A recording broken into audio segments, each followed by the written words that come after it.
dunia pertanian di tanah air boleh jadi ke depan bakal cerah. Di tengah upaya Presiden Prabowo Subianto mewujudkan mimpi swasembada pangan, bermunculan inovasi untuk mengubah mimpi itu menjadi kenyataan.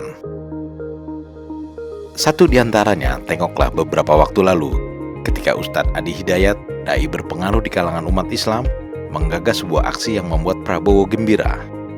Adi Hidayat menamakan aksi itu sebagai Gerakan Indonesia Menanam, sebuah gerakan kolaboratif yang mengandung optimisme, membangkitkan kesadaran dan partisipasi aktif masyarakat dalam menanam, menumbuhkan dan memanen tanaman pangan. Tak ingin gagasan ini menjadi sekedar omon-omon, seperti kebiasaan sejumlah pihak yang menurut Prabowo lebih senang berbicara ketimbang bekerja. Presiden langsung meluncurkan gerakan ini secara resmi di Banyuasin, Sumatera Selatan, pekan terakhir April lalu. Prabowo mengungkapkan awal mula kelahiran Gerindra terjadi ketika dirinya berjumpa dengan Ustadz Adi Hidayat di bulan Maret di Istana Kepresidenan. Hari ini saya sangat gembira melihat bahwa kita sekarang membuktikan kepada seluruh rakyat, membuktikan kepada semua elit Indonesia yang sebagian kecil tapi vokal, yang merasa dirinya sangat pinter, tapi pada dasarnya pinternya hanya pinter bicara, pinter analisa, tapi analisa yang saya tidak mengerti dasarnya apa. Tapi hari ini saya melihat bukti anak-anak bangsa dari semua lapisan menangkap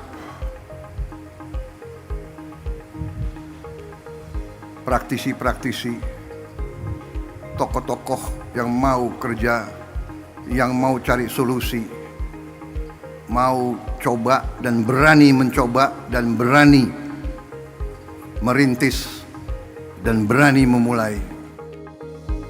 Melalui Gerindra, Presiden Prabowo berharap setiap provinsi, kabupaten, dan kecamatan di Indonesia dapat mencapai swasembada pangan. Beliau menekankan pentingnya memanfaatkan seluruh potensi lahan untuk pertanian, termasuk tanah-tanah yang sebelumnya dianggap tak bisa ditanami. Dalam Gerindra, setidaknya terdapat 2 program penanaman tanaman pangan yang sudah dikembangkan, yaitu si Opung dan si Cepot. Maka Pak Presiden izin, ini ada program si Opung, solusi olah padi terapung. Maka ini kami hadirkan contoh Pak, dalam 3 bulan ini sudah bisa dipanen insya Allah. Jadi kalau nanti yang tidak punya lahan, yang tidak punya area yang luas, insya Allah di sampingnya bisa dibuat yang punya kolam, di atasnya padi, di bawahnya ikan. Kalau ada pesantren-pesantren punya empang, atasnya padi, lahannya bisa ikan, program MBG bahkan bisa disupport dari ketahanan pangan yang kita buat inovasinya. Jadi kalau di sana makan bergizi gratis MBG, di sini MBG menanam bersama Gerindra. Ini padi opung. Pak Presiden, ini ada pot Pak. Ini kami riset, bukan sekedar pot biasa. Kami meriset dengan ukurannya, dengan bentuknya, bahkan dengan kemungkinan potensi gramasinya. Jika satu keluarga ada 5 orang, dia tidak punya lahan tapi ingin menanam, maka kami sudah susun sekian pot untuk padi. Supaya tidak meluas, kami buatkan kemudian sistem rak ke atasnya. Maka disimulasikan dalam 3 kali panen dalam satu musim, bila dihitung dengan ia beli secara manual, itu masih bisa menabung 100-700 ribu Pak. Lewat gerakan ini, Ustadz Adi Hidayat berharap setidaknya arah dan daya jelajah memperkuat ketahanan pangan nasional kian meluas dan swasembada pangan di seluruh wilayah Indonesia dapat terwujud. Prabowo mengaku bahagia bisa bekerja sama dengan sosok ulama yang dinilainya visioner dan berpikiran luas. Kolaborasi antara Ustadz Adi Hidayat dan pemerintahan Prabowo, antara ulama dan umara, memang tergolong unik. Bila biasanya sinergi antara kepemimpinan nasional dan tokoh agama terkait dengan problem-problem keyakinan umat, kali ini lebih mengarah ke strategi pangan dalam mewujudkan ketahanan pangan. Terlebih lagi, Prabowo dan Ustadz Adi Hidayat sudah lama kenal baik, jauh sebelum Prabowo menjadi presiden, bahkan jauh sebelum dirinya menjadi Menteri Pertahanan di era Presiden Jokowi. Bagi Ustadz Adi Hidayat, partisipasi aktif masyarakat dalam program ini merupakan bentuk ibadah dan kontribusi nyata bagi bangsa. Bahkan tak cuma melibatkan kaum muslimin, Ustadz Adi Hidayat juga mengajak serta saudara setanah air lintas agama untuk turut serta dalam aksi nyata menanam. Sila pertamanya Pak, ketuhanan yang Maha Esa.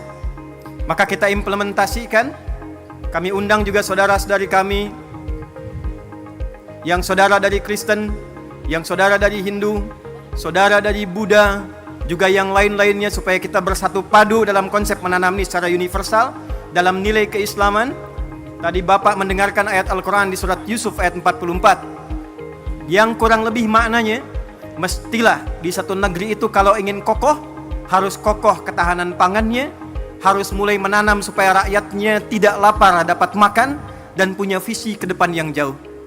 Saya ingin menekankan pertama, pada seluruh keluarga besar Gerina, Anda, saya, kita adalah orang-orang yang digerakkan dengan hati yang paling dalam, bukan ingin bertransaksi, berniaga, mencari proyek.